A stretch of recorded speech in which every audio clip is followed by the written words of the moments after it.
Hey, hey, hey. We are live, but we're letting it breathe just for a minute because y'all know why. We gotta bring on Facebook. Get the whole fam family in here. And then we can kick things off proper. And we are good. Welcome in everybody. It is the Huddle Up Podcast presented as always by Mile High Huddle, empowered by Blue Wire Podcasts. I'm your host, Chad Jensen, with me, my fellow football priest, co-host and the deputy editor of milehighhuddle.com, Zack Kelberman. Zack, today the Denver Broncos announced a flurry of hires. We've covered it all day long at the site at milehighhuddle.com. We got an OC hire, we got a QB's coach / pass game coordinator hire, and we've got an O-line hire, which officially signals Mike Munchak is no more in Denver. I know it might be the least sexy topic, but I want to start with that. How big of a deal is that to you, losing Munchie?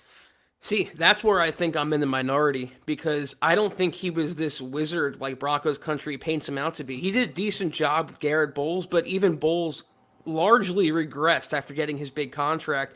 He never worked wonders, mostly at guard, especially with Reisner, who never fit his scheme. They are rotating right tackle, so I don't think it's going to be this devastating loss that some Broncos fans think. And the coach they got, Butch Barry, who is a Niners assistant or now former Niners assistant, he just meshes better with Hackett's West Coast philosophies and what Hackett wants to do on offense. And maybe they'll unlock Dalton Reisner at the next level, get him up to a capable starter again. Maybe Natani Muti or Graham Glasgow playing center, Cushenberry playing center. I think this could be an upgrade because Hackett is getting his own guys. If he didn't want Mike Munchak, he's not being saddled with Mike Munchak, and I don't think it's that much of a loss. It could be an upgrade. He wants that wide zone, and he went to the source, and I don't mean by any stretch Alex Gibbs, but the Shanahan tree, right, to grab this fellow we're going to talk about here, Butch Barry. But here's the press release, all right, and we have it officially, Zach, settled how to pronounce this cat's name. The new offensive coordinator of your Denver Broncos goes by the name of Justin Outten. Like, ow, that hurt. Justin Outten, 16-year coaching vet. Clint Kubiak. Well, we'll get to Barry. Clint Kubiak, who has now 8 NFL seasons under his belt as a coach, is the quarterback's coach / passing game coordinator. And then we've got this fella, Barry. Now, I think most Bronco fans, even if they lost sight, Zach, of Clint Kubiak when he took his little sojourn to Minnesota with Pops, or at least have a base familiarity with Clint Kubiak. But let's talk about Barry for just a second. We'll get to Outten, but he's coached O-line for 13 years, 20 total seasons of coaching experience. And here's where it's key. All right, here's why he's interesting. First of all, he served as an assistant O-line coach for the Niners this past season, which was preceded by Green Bay. So you got the Shanahan-LaFleur thing going on, and Tampa Bay back in 2015 through 18. And then, of course, he coached Trent Williams this past season to a 9th Pro Bowl nod. Trent Williams will end up in the Hall of Fame. But I know, Zach, from what I've been told by little birdies, that Chris Cooper, the previous assistant O-line coach, interviewed for the full-time position, didn't get it. And he might not be as I don't know. I would say he's as experienced as Barry is in the wide zone because he actually executed it as a former right guard in the Mike Shanahan scheme. But I like each one of these hires. I have my misgivings about letting Munchak go, although I don't think it's the end of the world. Well, as I wrote in the article today about Barry, the Niners' offensive line was top 16, top half in the NFL in sacks allowed. They were top 10 in rushing offense, so he did a really good job in San Francisco, and he has familiarity. He was a senior analyst in Green Bay in 2020 where he overlapped with Hackett. I understand letting Munchak go. I understand letting Cooper go. Don't retain any of the stench from the Vic Fangio era. Get it out of the building, Febreze it, dangle one of those things you put on taxi cab, rear view mirrors. You got to get the Vic Fangio era out and allow Hackett to pick his own guys. It's just better for cohesion. It's better to install his scheme, and I think better for offensive production overall. Scott, do you still have that super that we let languish for a second there? I want to give him a shout out. Max Power, thank you, buddy, for getting an early super chat in from across the pond. He says, evening, fellas. Personally, I'm not sad to see Munchak go. Feel like he did not develop players besides Bowles and maybe Miners out with the old.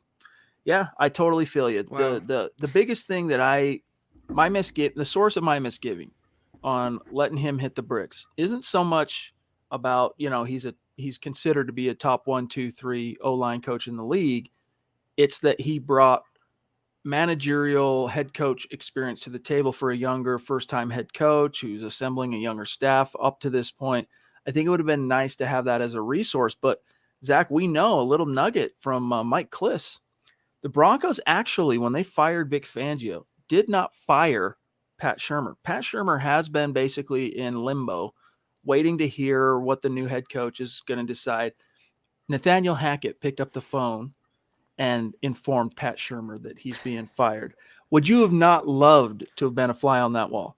The legend grows, already. To Max Power and I, we just become best friends because we're finally agreeing on a topic here. I don't see Munchak as it's like what Vic Fangio regards himself as the mastermind of defense. That's how Mike Munchak was regarded for offensive line. I never saw it personally. And in terms of minors, he was a third-round pick. Shouldn't he have been fairly plug-and-play out of the box? How much development could he have really needed? I don't think it warrants keeping Munchak and saddling him with Nathaniel Hackett. Two different schemes. I mean, that's the biggest factor here. Munchak is not what Hackett wants to do, and I love that George Paton has signed off on giving Hackett full autonomy in installing what he wants to do. It's a new day in Broncos country. Love it. We're also going to get an update tonight here in just a few minutes from Scott, who is in Mobile, Alabama at the Senior Bowl. He's been there for days 1 and 2 of practices to get some insight on some risers, fallers, guys to keep an eye on for your Denver Broncos. Nathan jumping in. First, we'll grab Scott here in just a minute. Nathan jumping in. Thoughts on Washington's new name, Zach? It's typical Washington fashion, though, for the name to get leaked a day before the announcement because a helicopter zoomed in on the team's store and found it hanging on the wall. I don't love Commanders, if that's what it is, and they're shortening it to commies for, if they want to keep it short. I don't think it's very Daniel Snyder. It's very on brand, but they had other options they could have gone with. I like Warriors. They had Red Tails. I even was growing accustomed to football team. I thought that was kind of unique in a sense. So I'm not crazy about Commanders, but it doesn't matter to me. I don't know. I think it's kind of cool, to be honest with you, in terms of, they represent our nation's capital, and that's where politicians and leaders that are elected command, this, that, and the other. I don't know. I can see it. You talk about Washington, George Washington, for which the city is named, of course, the great commander all time for these United States. I kind of like it. I don't know how well. It almost sounds like a USFL team, though, Zach. And they look like, when you see the jerseys, I mean, they ripped off the Terrapins jersey. The alternate uniform is straight out of the XFL, USFL. Again, very on brand for Daniel Snyder, but I'm not a fan. And I wouldn't be a fan if I was a fan of that team. Yeah, I'm just seeing the pictures now of the new logos, the new jersey look. I mean, we'll see. It's just kind of good to have. To me, it's kind of fun to have a new name to kind of talk about, even though it's the same old football team. Mike Reno, appreciate you, big dog. He says, welcome back, Chad and Zach. Excited to hear your opinions on these hires. I think the Outen hire is a home run. It wasn't, from what we've heard, it wasn't Hackett's first choice. Stanovich, who was the O-line coach in Green Bay, who they blocked Hackett from talking to because that's who they wanted to promote to OC to replace him, because the quarterback's coach, Luke Getsy, got the Chicago Bears OC job. That it sounds like Zach Stanovich was his first choice, but that's not how he's going to bill it. The next time Nathaniel Hackett goes on record about hiring Justin Outen, I'm sure we're going to be told that this was the guy I wanted all along. This is one of my proteges on staff in Green Bay. We share a brain, and I'm sure a lot of that is true. I'm sure a lot of it is. I don't think it matters too much, again, because Hackett's calling his own plays, but what does it say about Outen that they went and picked up a former OC in Clint Kubiak and brought him aboard as the quarterback's coach and passing game consultant? I like the Outen hire. I really do. What does it mean, though, for Wade Harmon, who he crossed paths with in Atlanta? They both worked together. He was a tight ends coach, Outen was, with Green Bay, and now he's going to be the offensive coordinator. So is he going to pull double duty, or is he going to keep Harmon around? These are all questions that Hackett has to answer, but so far I love the way the staff is taking shape. Appreciate you, Joshua. Appreciate you, Clayton. Also, he wants to know what would we grade the hirings. One of our great supporters on Facebook. I'll give the assistants up to this point. I'll give, because it's an A+, Nathaniel Hackett. No getting around it. So far, with what we know about the guys, I'm not like gaga going crazy over it, the hires, but I think they all spring off the right coaching trees and what we know about these coaches relative to their background and all that stuff. I would give it like a solid B, just because, it's a position. These are position coaches that are being promoted, with the exception of Clint Kubiak, to, bigger stations, bigger positions. And until they get that coordinator stop, it's a little bit harder to fully tell you, is this a great hire or not? But on the surface, all of the factors to me, Zach, add up. Doesn't wow me, but it does give me confidence that, you can start kind of seeing the picture take shape of how Nathaniel Hackett envisions this offense. Yeah, I think first and foremost, the only hire that really matters is Nathaniel Hackett's, and the Broncos, they smash that one. They get an A+ for that. That's what's most important. I would say B to B+. I like the youth movement, Chad. They went from old and curmudgeon to, young, and they have a head coach now that was a break dancer. So it's a different culture in the Broncos building. But Clint Kubiak is an intriguing hire for Denver because it seems like they're getting him at a discount of sorts. You're getting a former coordinator with the Vikings who did wonders if you look at Kirk Cousins' stats. And in that offense, they were putting up points. They were top half of the league in every major category for the most part. He had a good run last year, and they're getting him as quarterbacks coach and specifically passing game coordinator. That's a coup for someone like Nathaniel Hackett to have on his staff in that role, while also getting Outen, his guy, his protege from Green Bay. Travis Tarbox is excited for the staff. He says it seems like we're finally going to get up the current and future NFL. Yeah, and by the way, I saw a few people wanting to see what these Washington jerseys look like. Here you go. Here's the Washington Commanders. So bad. So there you have What's it. with the Commanders text like above the number? And then look at the logo, which isn't even in the word Commanders. It's a W. I don't like it at all. F. Yeah, I would have gone with something a little bit more. I mean, how would you evoke Commander, right? If you think about it like, all right, Broncos, it's a horse head. Chiefs, it's an arrowhead. How would you evoke a commander, though, if you were to try a tank? Like, there you go. Something menacing. Commanders doesn't make me scared. It's like, okay. Maybe like a silhouette of Paton, the general, right, from World War II, like silhouette with the, the helmet and everything like that. I don't know. I'm just spitballing here, but there you have it, guys. All right, this is a great segue, I think, to bring Scott on, because Travis is saying here, and thank you for the stars, big dog. Actually watching coverage of the Senior Bowl practices and the show. I was kind of hoping for Trevor Penning at pick 9, but he's on the left side. Well, it just so happens as Scott, you ready to go? You good? Okay, let's grab Scott Kennedy, producer here at MHH, co-host of the Broncos for Breakfast. Scott, appreciate you coming on the show tonight. Appreciate you taking the time to travel down to Mobile. We'll talk about Penning, but first and foremost, how has your trip been? The trip has been good. I think, last year was the first year I'd been in a while, and I feel like the talent level overall, despite the fact that we talk about this not being necessarily as good a draft class in the top 10, which is, where the draft class is going to be measured, I see more good players down here this year than I did last year. I really do, especially on the interior defensive line. I think there's a big difference between the defensive tackles across the board. There's probably half a dozen guys that are better than anybody that was here last year at all.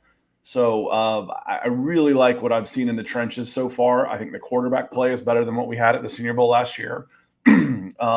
So it's been a good trip. The weather was a little rough today, but at least it was a warm rain. It's 65, but it was windy and blowing rainy sideways from all what you today. mentioned. Yeah, my left side of my pants were soaked up to the hips. So, but I'm an OG. So I want people looking at me enviously as I had a big golf umbrella that I'd stuck in my belt. So I still had two.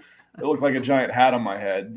People are like, oh, you're smart. I'm like, yeah, it's nice being able to drive someplace and pack all the stuff that you might need. And as far as what they do in Washington, and if you want to reflect what the politicians do. I think the Washington Pirates would have been a much better, or Raiders, but that was already taken. Ravagers. Thieves is probably yeah. a little too negative a connotation. So scumbags, I don't know. We're going off the rails. I was going to say but Washington empty shelves, Washington high gas prices, Washington food shortages. Washington I swamp prefer things. an empty shelf as opposed to the crooks in Washington. I think the guy that wrote Moneyball also wrote a book like Throw Them All Out. Just dove into all the corruption in Washington. It's just toss them all out. We have Speaking a clip of here Travis, of Penning, right? Yeah, Travis and Trevor Penning. So Trevor is a almost 6'7", 310-pound left tackle. You see him here with the purple helmet on, the Northern Iowa, and he was a teammate, I believe, of one of my favorites in Spencer Brown. So having these two guys on here, and this is Tyreek Smith that he's going against on here. And what you do is you like to see the size, you like to see the footwork, you like to see a little intensity, maybe a little tiny bit of nasty streak. Tell me if you can spot it in here. I like how low he gets.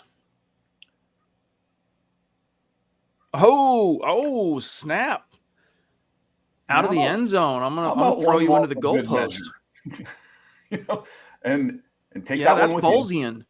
That's Garrett Bolzian right there. So he's look at that guy right now. Do you see what he did next to him? That coach, he's like, did you guys see that? The little face on there. So Trevor, and I think when Travis is saying that he's on the left side, I think you draft, if you're looking for a right tackle, you're just drafting a tackle. This is a guy, if you wanted at 9, you think of him as, okay, this might be my long-term replacement for Garrett Bowles down the road if and when his contract expires. I say, okay, I'll take Garrett Bowles for 2 years or whatnot, and in 2 years, maybe he's too expensive for me, or I've got 2 really good tackles if he plays into where I want him to be. So some good offensive tackles and some very good defensive linemen here as well. Scott, I'm tired of talking about offensive linemen for one podcast. Ain't nobody got time for that. Let's talk about quarterbacks. You saw Malik Willis up close. You've seen some of the other quarterbacks up close. Everyone in Broncos country, they want a quarterback. Whether you're a Teddy Bridgewater fan, Drew Lock fan, however you sit on that aisle, what have you seen with your own eyes from the quarterbacks in Mobile so far? What I've seen is you do not take a quarterback at 9. That's what I've seen. If you take it at 9, you have absolutely zero guarantee that you're not in the same situation now that you are in 3 years, and you just missed out on a really good player. So, there's always risks, but when you're talking about top 10, you really want to see those plus abilities. What is plus about this person? With a corner, you're talking about Pat Surtain, and a 6-foot+ corner who's really strong and physical. That's plus. You take Jamar Chase or Kyle Pitts, those guys like that. Micah Parsons. Those guys all have plus physical attributes that just stand out. These guys are all nice quarterbacks. Mm-hmm. They might develop into somebody. They're all okay. Malik Willis has the best arm talent here, but it's still erratic as heck. It's erratic. So, and there's too much of, right now I think Sam Howell might be my favorite quarterback of the bunch, but there's still too much one read, tuck and go. And I don't trust anything else after that out of these guys. And that's going to be a problem for at least a year. Now, you don't want Malik Willis starting for you next year. You don't want Sam Howell starting for you next year. But if you take one of these guys at 9, I wouldn't advocate that at all. If you've got, a couple of second-round picks and you want to try and get a guy in the second maybe that falls down, maybe Desmond Ridder falls down to you in the second. I like Desmond Ridder a lot out of Cincinnati. I don't like him at 9. Yeah. I don't want any of these guys in the top 10. Very interesting. So that kind of speaks to perhaps, or at least reinforces the notion that the Denver Broncos, when push comes to shove, they're going to probably really try to go get a veteran, whether that's Aaron Rodgers or somebody else, either that or it's Drew Lock contract year. We're on a honeymoon here, the Hackett regime and the Paton regime. Paton, I think, still gets a honeymoon one more year. Well, and Chad, that's what made going into the draft and immediately after the draft, passing on one of the quarterbacks made it so painful. Was like, listen, we need a quarterback. And when are we going to have a chance to get a quarterback of this caliber again? Whether it's Mac Jones, whether it's Justin Fields, or maybe I even trade up because I like Trey Lance. Now, obviously, you couldn't get the number one. That was off the board. Number two, who knows with the Jets. But number three, if I'm the Dolphins, you bet your butt I'll take that deal. I'll take 3 first-round picks to give up one of those guys. Absolutely. But then, Justin Fields and Mac Jones are there for you at 9. I think it was 9 again last year, wasn't it? Mm-hmm. And you need a quarterback. And when is a quarterback like that going to be available for you again as the Denver Broncos? It might not be. Well, We've talked about how expensive it is to get that quarterback. The people who don't want Aaron Rodgers are saying, I want to draft my guy. Well, when do you plan on drafting him? You plan on drafting him this year at 9? Maybe I wait next year and, I go 500 again at best because I still don't have a quarterback and I'm drafting 15 or 16. Maybe I can get one then, So that's the hard part. And that's why I advocate if you've got a shot to get a quarterback, again, within reason. I don't want to give up 3 first-round draft picks for a 39-year-old quarterback, but within reason, if it's a little bit of a premium, I get it. But when can you go? It sounds so easy. We need to draft our franchise quarterback. That sounds easy. Sure, let's do that. Yeah. Where and when and who? It's like building a skyscraper, looks really cool and it's a phenomenal feat, but if a nuclear bomb wiped out the majority of humanity and we were left to rebuild, how many people could really contribute to the engineering and building of a skyscraper? Sorry for I had the my tangent. encyclopedias back. That's what I'd wish. I want my encyclopedias back since everything's on the internet now. So go ahead, Zach. Scott, we talked about offensive tackle. We talked about quarterback. Man of the people I am. People are asking about edge rusher. Mm-hmm. How many edges have you seen, and what are your impressions? Oh, I like these edge rushers, and there's a couple of guys that are really standing out. I want to show one to you right now. Let me see here. This one looks like Sam Williams. Sam Williams, I didn't know who he was. Now, I didn't get a roster with numbers on it until today, as crazy as that sounds. So I watched practice pretty much blind yesterday, and I was charting numbers, and I could figure out eventually who was who, but real quickly I couldn't. So I'm like, okay, great. I got a roster.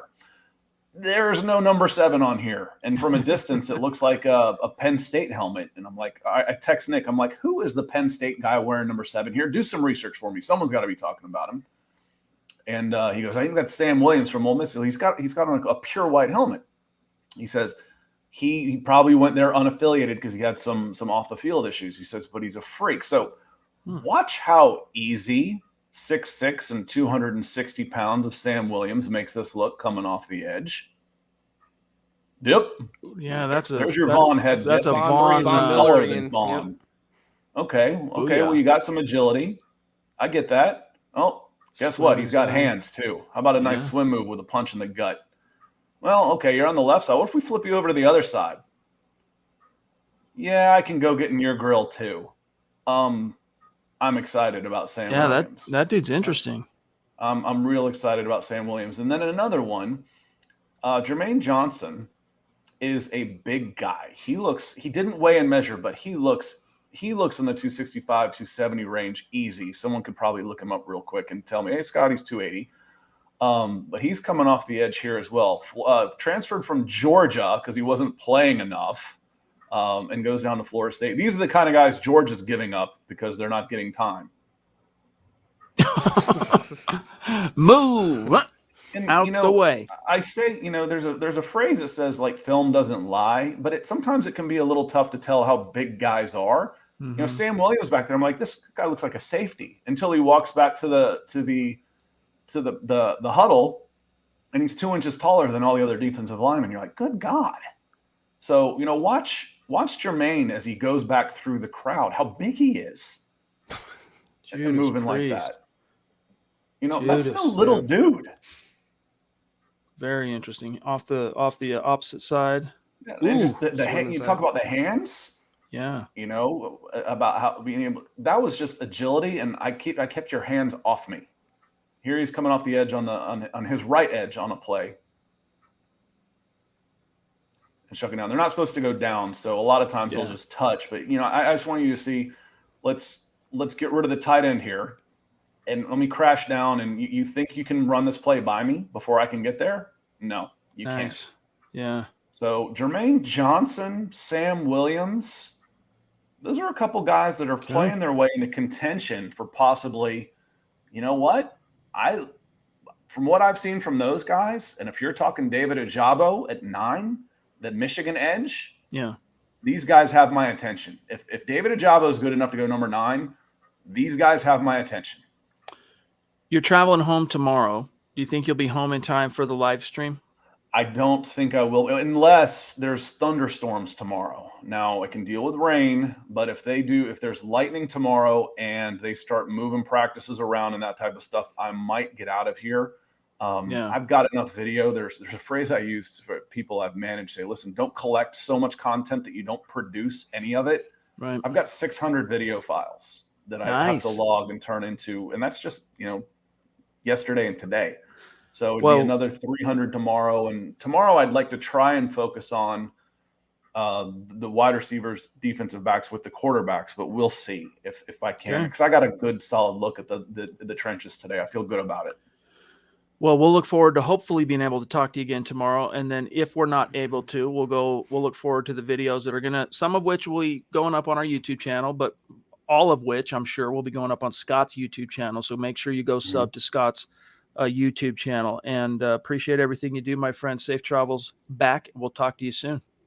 Yeah, probably in the next couple of minutes as I start typing in snide comments into the background. So we'll try and catch up. Thanks for your patience, everybody. If we haven't shown your supers and stars, we'll do our best to get back to them here shortly. So thank you. All right, buddy. Thanks, appreciate you later. Question, Chad. What's the opposite of a pancake? Would be a waffle, because that lineman got walked back. Very intriguing. That's one of the fun things about going to the Senior Bowl is you get to see these one-on-ones, because some people, they don't understand. Like, and I'll admit, I was one of those guys. The first time I covered the Senior Bowl, you fly in on a Monday. All right. Everything starts Tuesday morning. You're at the practices, and media and scouts and coaches and NFL, everything is there. I mean, on one side, you'll be standing next to, John Dorsey, GM of the Chiefs, and to your right is Adam Schefter, and you're just watching these dudes go one-on-one. And people go, I don't understand that. And then everyone flies out before the game. The game's on a Saturday, and media and NFL personnel alike, they bounce Thursday night and Friday morning after the last practice that's open to media. So people don't understand it. And even I was naive to that. But Zach, it's all about those one-on-ones. And then after the one-on-ones, and even during the practices, you get to kind of hear some of the buzz and talk to, network and whatnot. It's really, really fun. Sebastian, thank you for the super chat, buddy. He says, what's up, y'all? Hope all is well. Let's go, Denver. Indeed, my friend. Let's go. Sure. Maybe next year, Zach, you and I need to meet up and do a Senior Bowl. Yeah, but I'm excited for the combine and the draft. Not to give anything away, but we have some other things in the works. So a lot of good content, up close and personal coming to and from MHH. Oh, baby. Miguel, I know you probably want to stick to the Senior Bowl, but if the bribe stuff with Brian Flores is true, do you see the NFL going to a lottery draft? No. Their NFL is not going to move and shake the foundations over, even if it's absolutely true, over one dumb owner that was dumb enough to A, offer it, B, kind of get caught offering it. The Brian Flores stuff, look, there's a lot of merit to his complaints from a macro scale in terms of, how much do teams really try to honor the Rooney Rule? How much of that is just, trying to basically checking a box on a mandated league thing? That's all up for debate. I'm not trying to question any of that. With the Broncos, that whole thing with the Broncos, to me, smacked of sour grapes. To accuse the Denver Broncos of discrimination, hot on the heels of them hiring as their 17th head coach ever, a black man, Vance Joseph, it rings hollow. But here's the thing about why people immediately across the media landscape just believe Brian Flores on the surface. And listen, I'm not saying he's a liar, but here's something to consider, Zach. All right. And something to consider. All right. When the greatest liars in the world, all right, one of the ways that they're able to so effectively gain that trust and persuade you is they will embed within that tall tale one kernel of truth. And that kernel of truth will resonate, thus making you believe the whole thing. What's that kernel of truth in the Bronco allegations? John Elway's a known drinker. This is out there. We know this, right? So for him to embed within his complaint that they showed up late and disheveled as if they were hungover from a night of drinking, it's not hard for people to immediately jump to that conclusion and go, well, that adds up. We're talking about John Elway here, so everything else must be true. Just keep that in mind. This will play out in court. There will be a discovery process. The Broncos statement, Zach says they have all kinds of evidence and stuff, the notes and this and that to prove that he was a legitimate candidate. So we'll see how that plays out. I have a lot to say about this. I will say the Rooney Rule is a sham, and it was always a masquerading type of, like you said, a checkbox item. But I think Brian Flores, you mentioned sour grapes. I think that comes in play with not getting the Giants job. I think he really wanted that. They went with Brian Daboll, which is not surprising considering who they hired as GM. And, you mentioned Elway's his dalliances with drinking and substances and this and that. He wasn't if that's even true, I'm sure he wasn't the first candidate, who saw Elway and Joe Ellis in that manner. And even if they were in that manner, to me, that's not racial discrimination, being hungover for a meeting. I think the only thing worth investigating for the most part, and what they are investigating, the NFL says, is the Stephen Ross pay to lose bounty. That's ridiculous. It's very on brand for Stephen Ross as well. If that's even true, it's going to be, like you said, a lot of court battles, a lot of legalities at play, and Brian Flores could have coached his last game in the NFL as a result. BNS, a legendary figure in our listening community, our conversational community. It's great to see you. He says, good on you, fellas. Just want to say it has been a long time since I have felt so secure with the leadership at GM. Drafting, hiring, free agent acquisitions, you name it, I'm loving it. Yeah, I mean, I agree. George Paton, man, he's on point, this cat. And if you've taken the time to watch the Behind the Broncos or whatever that series is called, where they showcase the, what they want you to see in terms of how they came to the decision on Nathaniel Hackett, you kind of get to see him as that front office general. On one hand, commanding, this is what we're doing. On the other hand, obviously, Zach being very open to input from the people he has at trusted positions. And again, to me, that's the mark of a great leader. You lean on the people that you surround yourself with as staff because you trust that you hired them for their expertise. And so use that expertise, use it as a tool and as a leg up, so to speak. But yeah, George Paton inspires a lot of confidence.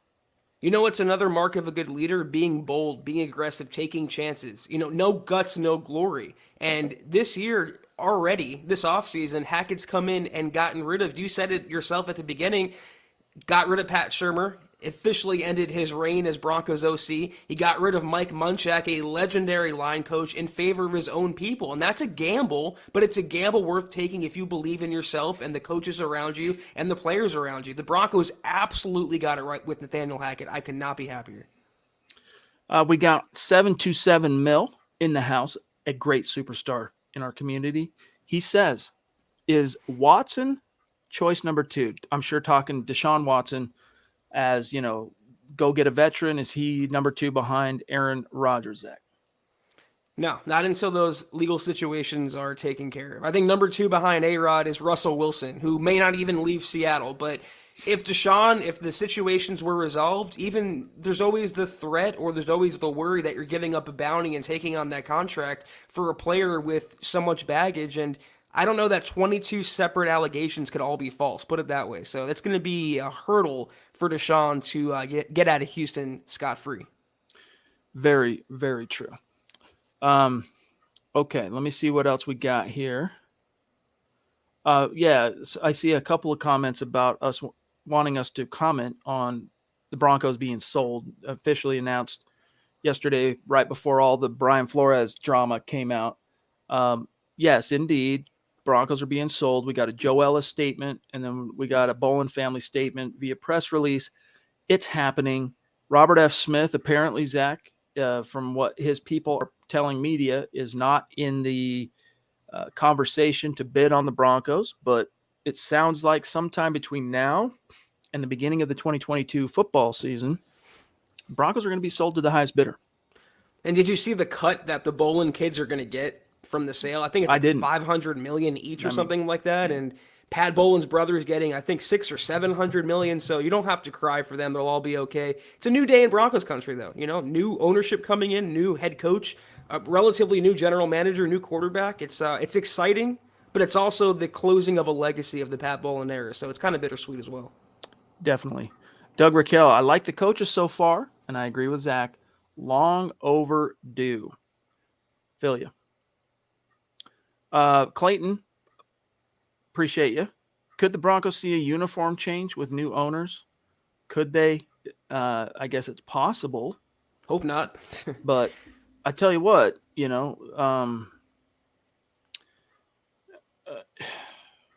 the Broncos just need to win some games, dude. Once the Broncos start winning games again, you start seeing jerseys in retail stores that aren't located in Denver. And those Right. Look, man, you walk. That's a good point. When Paton was here, and even when Tebow was here, frankly, all right, you could be in Tuscaloosa, Alabama, and if you walked into a Fans in a mall, you're going to see Paton jerseys hanging. You're going to see a Tebow jersey hanging. If it was 2011, you're going to see a Demaryius Thomas jersey, a Von Miller jersey. All right, because you're winning ball games, and those same principles, Zach, that apply to when the team does well, individuals get a lot of credit. You get Pro Bowls, you get accolades, and all that applies to that whole, selling jerseys and merch. This is a long-winded way of coming back to the logo thing. The logo thing to me is a team who feels like it's in desperate need of a makeover because things aren't going well for them. And honestly, I think the only exception to that was the Denver Broncos when they changed in 97. I mean, I guess they'd had a couple of bad years under Wade Phillips, and the way the Dan Reeves era ended, wasn't great. So maybe I just, contradicted myself here, but it was obviously good luck. All of the Broncos' biggest successes now as an organization have come with that helmet on. So I would be stunned if there were any plan to change the main logo. But if they did, Zach, I'd love to see this is just me. I'd love to see the Color Rush version of the D. So this D here on the powder blue, that's classic. I mean, it's ugly as heck, but I love it. It's a beautiful ugly in my opinion. I like that D with slight darker orange with the Pause. with the darker blue, right? With the navy blue. So I don't know. It'd be cool to see, but I don't think it's happening. I was in the mall around Christmas time, Chad, and I saw a Von Miller jersey on the rack, and it was the clearance rack. That was after he got traded to the Rams. So you make a great point. Even if they would have changed logos, changed jerseys, no one's buying that anyway, inside or outside Denver. I happen to think the Broncos have some of the cleanest uniforms in the NFL and all the sports. If they're going to make a change, I'm very partial to this logo. I wear the hat a lot, but I really it's so old school. I love the color scheme. If they were to change, that'd be my recommendation. Dave from Georgia says, and thank you for that super chat support, my friend. It sounds like the defensive coordinator will be the guy from the Rams. Ajiro Evero. Yep. Is that right? And then Aqib Talib says he's the real deal. # Broncos country. Yeah, I mean, Talib, he tells it like it is, unvarnished, right off the cuff. The dude's got some juice, does Evero, and it sounds like the Broncos, so long as they're willing to wait, because, 2 more weeks at the soonest till you could get him in the building, basically, right? Because of the Super Bowl. But still, if they were willing to go 18 days, Zach, from the time they canned Fangio to the time they hired Hackett in order to be thorough and ensure they got the right guy, I mean, they'll wait for Evero. Yeah, I think he is the guy. And it's worth noting also from the Rams, the next special teams coordinator, according to Mike Kliss, could be Dwayne Stukes. I think his name is. They can't hire either of them, like you said, until after the Super Bowl. I do like the Evero hire because you wonder, being a secondary coach, what he can do for the advancement of Patrick Surtain, of Justin Simmons, of Caden Stearns, of Jamar Johnson. They have some talent in that secondary, so you'd be getting a great mentor for them as well. But that's the guy. They haven't really interviewed anyone else for the job, so it's Evero's when he's offered it. I like this real quick, and we'll grab Jason from Nathan. Washington filibusters. I like that. Jason Metz with a very generous super chat. Thank you so much, my friend. Hey guys, been a while, life and work and such. Catch you guys both here on Facebook after the lives. Love the direction we are heading. Great to hear, dude. Hey, thank you for the support. Seriously, it helps keep the lights on here, and it means a lot to us. We hope you've been well, big dog. That's something I've been hearing constantly on Twitter in my replies, Chad, is how hopeful and energized Broncos country is about the Hackett hire. And it's like, it's so rewarding for the fan base. And I'm so happy for Broncos country, considering what they've been through, specifically in the Vic era, which was the dark period, and it never was amounting to much. And that followed the VJ period, going with the young guy, energetic guy, offensive guy, what they can do with maybe Aaron Rodgers and the talent they already have. I'm just happy for the fans, and it's a new day and a good day. Michael Ronquillo, I am excited that Clint Kubiak is back with the Denver Broncos. Yeah, dude, it's the Kubiak name endures and abides, just like the dude. If you know, you know the reference. Huero, what's good, big dog? If we can't get Kyle Hamilton, which we can't, trade out of the first, build our stock of picks for next year, we can get what we need in the second. Zach, your thoughts? Well, you might trade out of the first by virtue of a A-Rod trade. I don't know that I would trade out of the first entirely. They already have 2 seconds and 2/3. I don't think the war chest has to grow that much more deeper. I would maybe trade back from 9, and as Scott talked about with us, trading down maybe to the second round or late first to get a quarterback, not at number 9. That's the route I would go as of right now. But so many things can and will change between now and the draft. But knowing George Paton, he's always looking to compile, so I wouldn't be surprised. Cameron Fletcher, thank you for the stars, big dog. Phil McLaughlin, it says, evening guys, and he has a question here that we weren't able to get while Scott was on camera, but we could throw him back on. He wants to know, who do you feel is the best edge rusher and possible tackle? Scott just answered, dude. Who's the best edge rusher and tackle in this class? How I answered him here. Let me get everything back out. I've got my tiny little desk in my tiny little room. Spot. I've got like Boom. this much room on either side of the. This is live productions, gang. So yeah, little peek behind the inside baseball here. So I answered him on there because I didn't want it to be too out of context.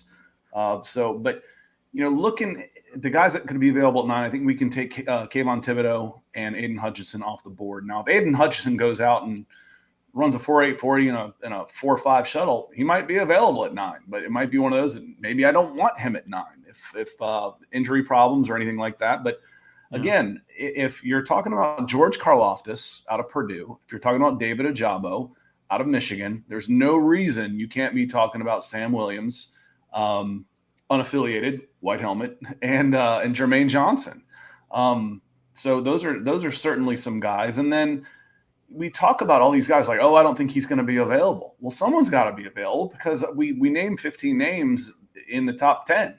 Yeah. All the time, whether it's Charles Cross, the offensive tackle from Mississippi State, Ike Mekwonu, who is the offensive tackle at NC State. Seen him mocked to number 1 a few times. Evan Neal is about as sure thing a tackle as you can get, another one. And then you start getting some of these guys that, maybe Trevor Penning sneaks up. Coming out of Northern Iowa, that would be a heck of a pick. I think that'd be a little too high. Yeah. I think the one that's going to be real interesting to watch is Falele from Minnesota. He's at 390. Yeah, he's 6'8", 390, and probably needs to be 6'8", 360, which would still be huge. But when he's going one direction, he's elite. His change of direction is scary. So if you're an edge rusher and you're trying to beat him outside, and he knows you're trying to beat him outside, he can take care of you. I don't care how fast you are. He can slide step and he can reach. Now, as soon as I give him one of these, a head fake for those of you listening at home, and fake outside, back inside, he's gone. He's still going outside. And then the guys are just walking right in. So he's someone to watch as well. But it's going to be an interesting. And the reason why last year I said the top of the draft was so much fun. You guys heard me say it 100 times. If you didn't get your quarterback, you were going to get an exciting prospect. This year is the year, I think, where you want to have a bunch of picks. And I don't think there's that much of a difference between drafting 5 to 10 that there is 1 to 5. The guys that are at the very top of the board, with maybe the exception of Kyle Hamilton, are no more of a sure things than anybody you're going to get at 9 or 10. And they're going to cost you about half the money too on that, that logarithmic decay on the reverse exponential curve. The guys at the top get real expensive. And I just soon be down a couple notches a little bit and save some money, maybe be able to hit some in free agency. And the odds are I'm going to get just as good a player. My guess is someone between 6 and 10 is going to be every bit as good as the best player that comes out from 1 to 5. Wouldn't surprise me a bit this year. All right, bro. Thank you, Scott. Scott, you're the man. Peace out. All right. Let's see what else we got here, guys. We got to get out of here a little bit early tonight. It is my 14th wedding anniversary. And you don't want to neglect the misses on a night of nights. Nope. Travis Tarbox wants Malik in the round of second round, Zach, or move up into the late first. I think if you're going to here's the problem. You could either have 2 first-round picks, one of which hopefully you use on Malik Willis, and you sacrifice having that 5th year, or you have, 1 second-round pick, and then you trade up and you're able to maybe 0 second-round picks if you're trading back up into the first round, but then you get the 5th-year option. I don't know. I'm not sold on Malik Willis yet. I'm not 100% sold on any of the quarterbacks in this class, which is why there's still something, in the back of my mind telling me that, George Paton, Nathaniel Hackett, they're going to move mountains to try and get Aaron Rodgers. That's going to happen. All right. In terms of them trying. Failing that, if it doesn't happen, or if Green Bay doesn't play ball or whatever, if maybe A-Rod retires, what we're hearing, you heard it from Scott, and it's not just Scott, but this class is not inspiring anybody. So then you devolve back to Drew Lock and you go find this year's version of a Teddy Bridgewater, and you play it out. And then next year you might have some better options in the draft, quarterback wise. We'll see. And that version for this year could very well be Kirk Cousins. I'm going to throw it out there once more. You bring in Clint Kubiak, you have the Peyton connection from Minnesota. You had Hackett, who faced Kirk Cousins twice a year. I'm just saying, they're going to have a new head coach. The Vikings are. Kevin O'Connell, more than likely. He might want his own quarterback. If the Vikings would eat half or more of Cousins' salary, I can see Peyton kicking in a singular first-round pick, if not a second-round pick for Cousins' services, and then they would get the quarterback, a veteran, and maybe draft one in the later rounds. But it's too early to tell with Malik Willis. Right now, considering what he's done in the Senior Bowl with his dual-threat abilities, I don't think he's going to last the second round. There's always going to be a team that takes a chance, that overdrafts, that believes they're getting the next Lamar Jackson, Josh Allen generational quarterback. So as it stands right now, I don't see him slipping, but I agree with you, Chad, and also Scott. I'm not touching him at number 9. Andrew Baker, appreciate you, buddy. Says, hey, the priests and the deacon, MHH for life. I don't know. In a past life, Scott was my boss, so I have a hard time calling him the deacon. You know what I'm saying? Like, I don't know. But I like the path, creatively. You're trying to keep it all in that same world. So just come back with a different one. Let's see what else you got, big dog. He doesn't get a nickname until he gets a Huddle Up coffee mug. He's still using the Broncos for breakfast every show. That's an inside joke that we have when we pod together.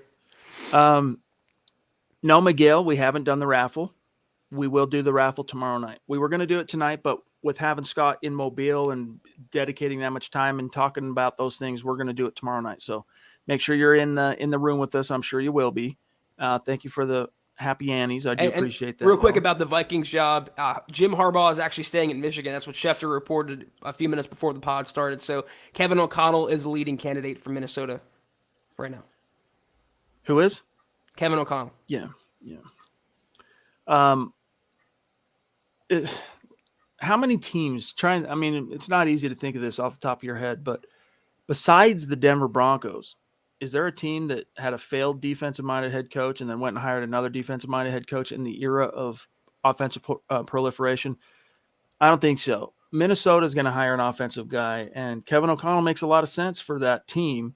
And I think, he's a guy that could probably get a lot still out of Kirk Cousins if the Vikings are of a mind to sit on him at least one more year. But don't sleep on the possibility as a consolation. If the Broncos aren't able to get A-Rod, as Zach mentioned, you've got that Kubiak Cousins connection now. That's something to monitor. And in Cousins, if you look at the stats and look at the numbers, and that's incredible from Dale, speaking of numbers, Cousins did really well under Clint Kubiak's tutelage last year. So just something to bear in mind as we go along in the offseason. By the way, Dale, and thank you so much, bro. You didn't respond to my email. I sent you an email Monday night. Check it out. I'm gonna be on the Big Island in March. So I'm trying to remember where you told us you live in Hawaii. But if it's possible to meet up, we should. Love you, buddy. He says, I'd give a little draft capital to go up a little to get Hamilton. Now, Hamilton, safety from Notre Dame? I think, yes. Otherwise, trade down like Zach mentioned the other day and get more picks. I like Caleb Ellaby personally out of the quarterbacks. Okay. Man, I don't know. He is phenomenal. Don't get me wrong. All right. Hamilton is phenomenal, but you just paid big dollar bills to Justin Simmons and invested 2 picks in the position. Granted, 5th round picks in Jamar Johnson and Caden Stearns. Kareem's probably walking out the door. Wouldn't surprise me if he follows Vic to Minnesota. You do need another guy there, but you just started developing. Caden Stearns showed a lot of promise last year, Zach. So I'm not saying no on Hamilton, but I don't think he'd be there. I don't know about moving up though. Is Vic going to Minnesota? Did I miss something? That's just rumors. I haven't heard. That's crazy. About Hamilton, I don't know. This is the year that you would do it, though. You have 2 second-round picks. You have 2 third-round picks. If you want to burn one of those and get your safety of the future, your cohort to Simmons, then go ahead and do it. But they have other fish to fry.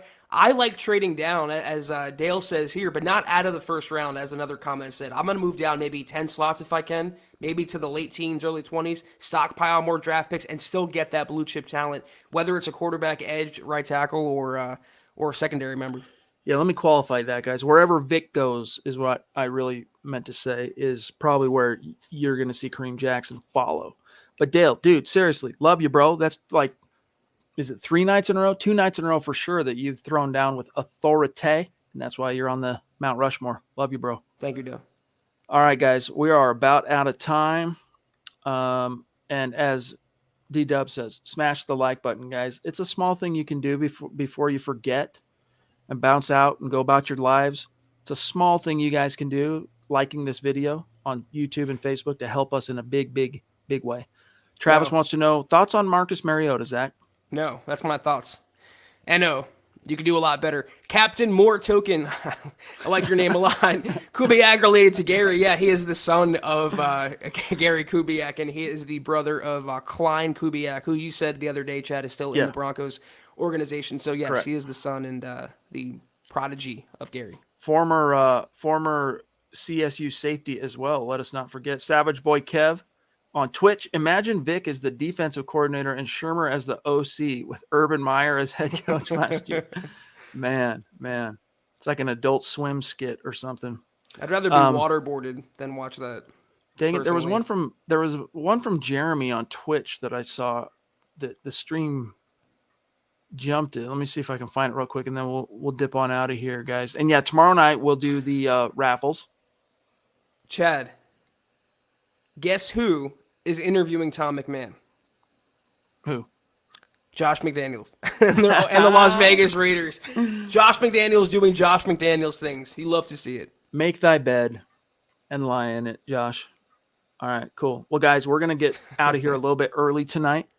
Love you. Appreciate you. We'll see you tomorrow night. And I'll pull up Facebook to do our shout-outs. Such a poverty franchise the Raiders are. That was the Huddle Up Podcast, guys. Feel free to follow us on Twitter until tomorrow at Huddle Up Pod. Follow us on our main account at Mile High Huddle. Follow Chad on Twitter at Chad and Jensen. Follow myself at Kelberman NFL. Follow Scott on Twitter at Scout Kennedy. And if you want a beanie or a hat like Chad's wearing, go to huddleuppod.com and get your swag on right now. And facebook.com/Mile High Huddle. Hit that big blue button and become a supporter today. And also facebook.com/Mile High Huddle Pod. Like that page and follow that page. Guys, if you haven't, go to Apple Podcasts and leave your football priest a 5-star review for a chance to win some swag each and every single month. But if you can't do those things, do these 3 things you see right there. Subscribe, like, and share this video and every video you see on the MHH channel. Helps us grow and reach more Broncos fans just like Just you. like you, baby. Love it. All right, here's the shout outs. And we did kick off a new goal for the month of February. Just like January, if we reach 250K stars, we are going to raffle off a jersey, a Broncos jersey of the winner's choosing. And again, for January, we're going to do those raffles tomorrow night, so stay tuned for that. Here are the people who are getting out to an early lead in terms of having the most tickets in that hat. Travis Tarbox tonight. Thank you, big dog. Doug Raquel, Miguel Santisteban, Andrew Baker, Joshua Mize, Rodney Garcia, Phil McLaughlin, Cameron Fletcher Jr., Clayton Bumgardner, Mike Reno, Tina Fairchild, and Jermaine Daughtry. Shout out. And then also our Super Chat superstars. Love you. Max Power, Nathan, Sebastian, 727 Mil, Dave from Georgia, Huero, Jason Metz, and the legendary heavyweight D-Dub, a.k.a. Dale in Hawaii. Love you guys. Thank you. We'll see you tomorrow night. Take care, and as always, guys, go Broncos.